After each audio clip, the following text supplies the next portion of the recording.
ভারতের খুব ঘনিষ্ঠ মিত্র দেশ মালয়েশিয়াকে তারা কতটা বলতে পেরেছে, বা মালয়েশিয়া কি তাদের সে কথা আদৌ আমলে নিয়েছে কিনা, বা তাদেরকে বলেছে কিনা আদৌ। মালয়েশিয়া তো ডক্টর জাকির নায়েককে অত্যন্ত শ্রদ্ধার সাথে সেখানে তারা গ্রহণ করেছে এবং স্থান দিয়েছে।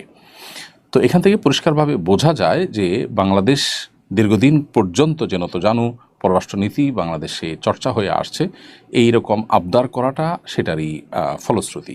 তা না হলে পাল্টা আরেকটি প্রশ্ন করা যায় যে বাংলাদেশের সাবেক ফ্যাসিস্ট সরকারের যে প্রধানমন্ত্রী ছিলেন তিনি এখন ভারতে আছেন এবং তার নামে তা মামলা হয়েছে, বিচার চলছে।